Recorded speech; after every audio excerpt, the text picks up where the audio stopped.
Mr. Larch, you have heard the case for the prosecution.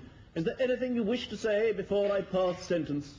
Well, I'd just like to say, my lad, I've got a family, a wife and 6 kids, and I hope very much you don't have to take away my freedom.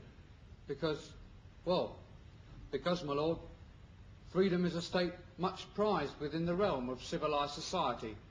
It is a bond wherewith the savage man may charm the outward hatchments of his soul and soothe the troubled breast into a magnitude of quiet. It is most precious as a blessed bar, the saviour of princes, the harbinger of happiness, yea, the very stuff and pith of all we hold most dear. What frees the prisoner in his lonely cell, chained within the bondage of rude walls, far from the owl of thieves? What fires and stirs the woodcock in his springe, or wakes the drowsy apricot betide?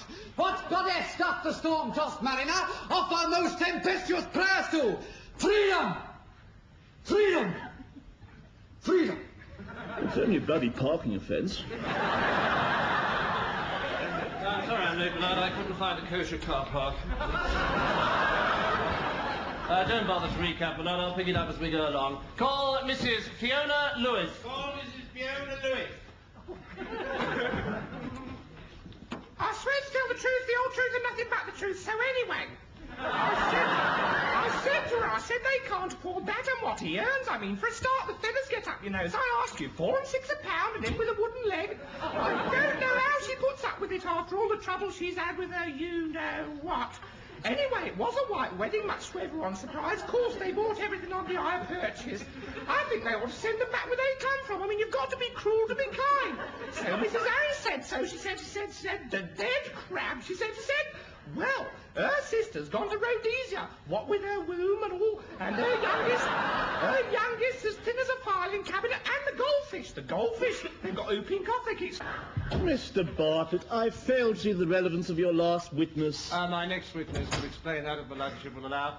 I call the late Arthur Aldridge. Late Arthur Aldridge? Yes, my lord. Mr. Bartlett, do you think there's any relevance in questioning the deceased? I beg your pardon, my lord? Well, I mean, your witness is dead. Yes, my lord. Oh, well, virtually, my lord. He's not completely dead.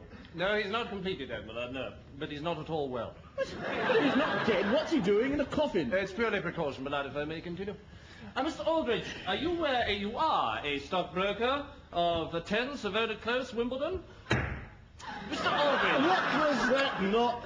It means yes, my lord. 1 knock for yes and 2 knocks for no. If I may continue. Mr. Aldridge, would it be fair to say that you are not at all well?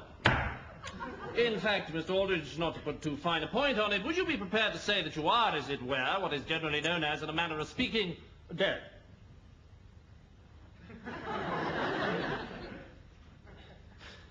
Mr. Aldridge, I put it to you that you were dead.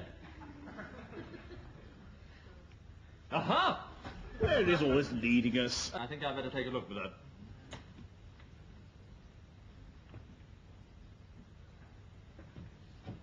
No further questions, my lord?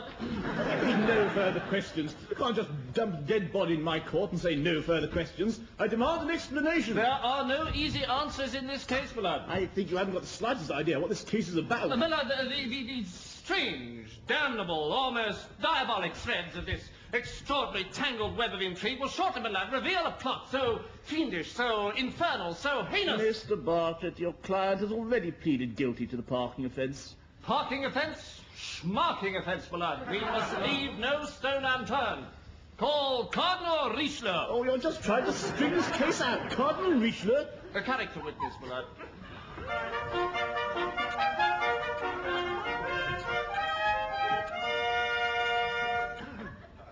Hello, everyone. It's wonderful to be here, you know. I love your country. London is so beautiful at this time of year. You are Cardinal Armand Duplessis de Richelieu, First Minister of Louis XIII? Oui.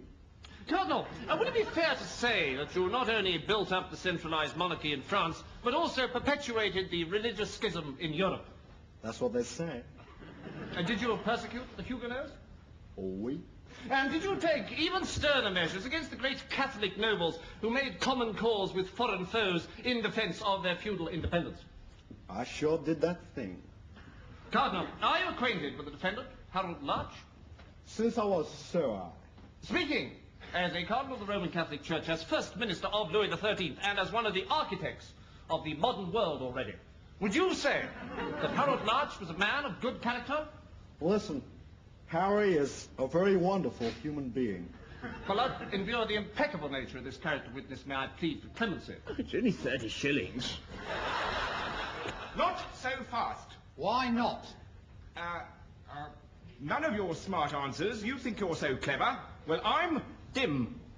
And I've a few questions I'd like to ask Cardinal so-called Richelieu. Bonjour, Monsieur Dim. So-called Cardinal, I put it to you that you died in December 1642. That is correct. Aha! He fell for my little trap.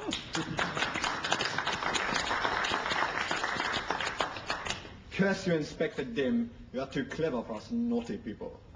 And furthermore, I suggest that you are none other than Ron Higgins, professional Cardinal Richelieu impersonator. It's a fair cop. My life, you're clever, Dim. You'd certainly taken me in.